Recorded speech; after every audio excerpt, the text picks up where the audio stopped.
Yeah, 2-0 then to Spurs. It's 2 wins out of 2 for Frank, as we welcome in our very own Frank. Frank Leboeuf joins us. Just a reminder, ESPN FC is presented by Xfinity. The Wi-Fi is booming. Stevie, what the heck was that from City? It was the City of last year. But they're not supposed to be the City of last year. So everybody, with this propaganda we've been getting that this City's... Well, that's all it's been. It's been Naden. Blame Naden. Well, Naden's been the head of it. Yes.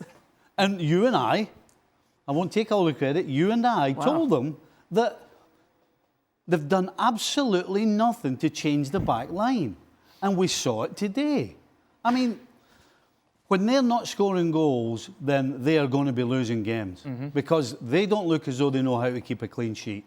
And Spurs were really impressive the way they went about it. It was from a solid base because they know that defensively they can be got at. And so they had a real solid back line, solid midfield, and waited for their opportunities. And that's what they did all game.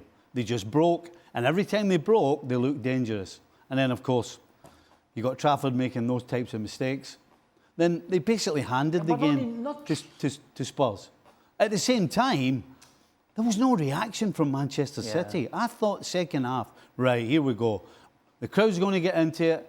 They're going to be pushing. They're going to be creating chances. They never created anything. I mean, Mamouche had a chance in the first half at 0-0 that might have changed the course of the game. Didn't take it, and then he disappeared. Haaland wasn't in the game either. Cherki, I mean, I don't know. Coming off the bench previously in pre-season and then last week, he looked the part. Today he gets a start and he absolutely did nothing. So this was a great win for Spurs, a deserved win for Spurs, and Man City haven't changed a jot. Frank? Yeah, I totally agree with Stevie. I found Tottenham very good and deserving the win. I found Van de Ven and Romero absolutely with a great performance and doing what they had to do and being very strong. I found the front line with especially Richarlison and Kudus, working hard, tracking back. As soon as they lost the ball, try to get the ball immediately after that. And they deserve to win. But for Manchester City, as Stevie said, they didn't change anything. And I'm upset about the second goal.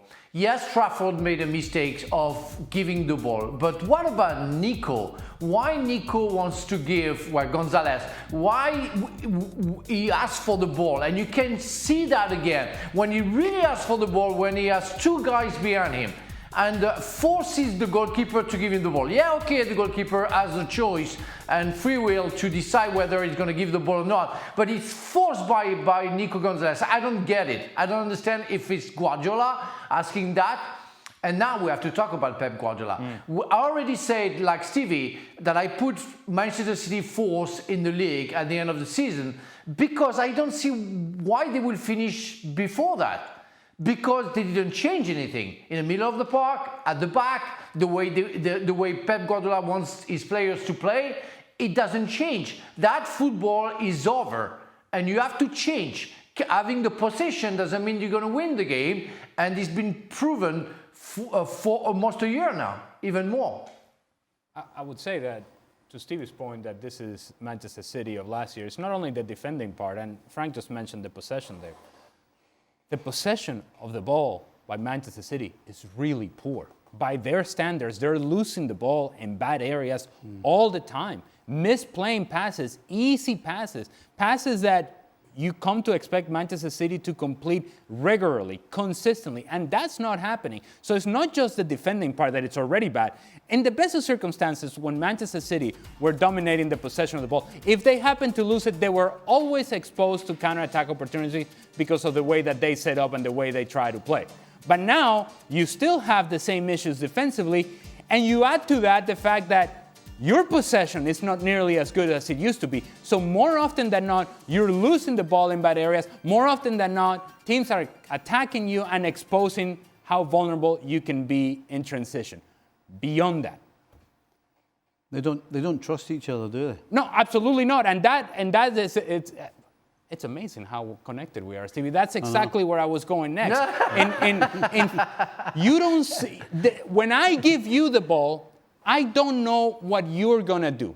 And I don't trust that you're going to keep it. And so I don't take the next position that I'm supposed to take in order to make myself available to you. That happens with the ball. Without the ball, it's even more troubling. Because when I go and press you, that guy doesn't think that I'm going to get to you. And so therefore, he's not coming behind me.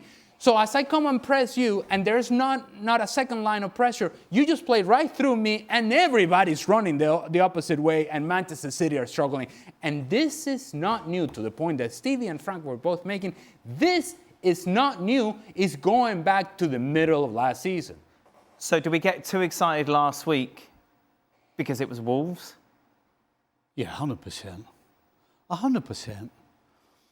So what has Spurs done differently in these two games than we saw from Postecoglou last season? What has impressed you?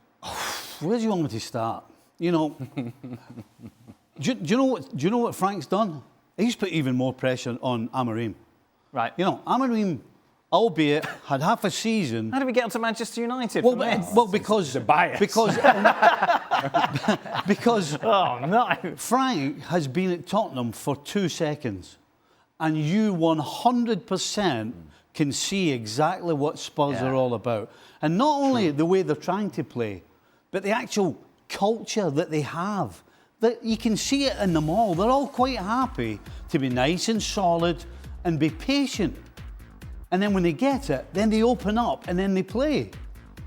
And that he's done that in such a short space of time that now, particularly Amorim, can't turn around anymore and say, well, I haven't had enough time, or I haven't been able to train, or I haven't been able to do this. Right. So Thomas Frank 100% has got a way of playing and a culture at that club already in a short space of time. So whether it's Amorim or anybody else, they can't use that excuse anymore, because Frank has shown you how to do it. Frank? Yeah, first I want to say that every time Stevie says Frank, you know, I think he talks about me. Well, yeah. I don't know. He said nice things, take it. Yeah, yeah, of course. But what I wanted to say, do we have to get carried away, you know, by the 2 games of Spurs when we have all said, when Postecoglou signed that he changed the game, he changed Spurs, that I was much better, and Spurs will go very well very soon. Nothing happened, and Postecoglou has been changed. But I want to believe that what Thomas Frank is doing, it's absolutely fantastic, and I like, because that's more than the tactic. It's more the mentality of the players. What I felt today, which has changed dramatically, where everybody's concerned about the others. Ali was talking about the fact that Manchester City, they don't trust each other. You can feel that everybody at Tottenham knows exactly what to do according to what the teammate is proposing, is offering.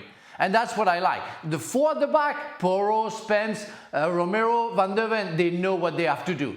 And with the work that they do in the middle of the park and the commitment of the people at front, it makes a very complete squad, team, and if they carry on like that, well, they're going to surprise many teams, because even Richarlison, which I think is not a right striker, but the way he's involved in all movement, defensively and of course offensively, really impressed me today.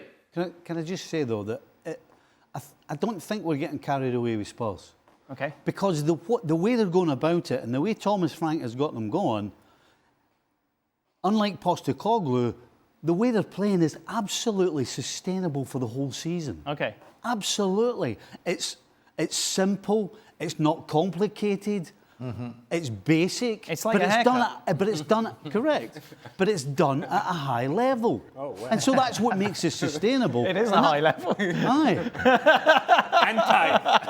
And tight. Bits of it disappearing, but so that's why it's not crazy to get carried away, because they can do this all season.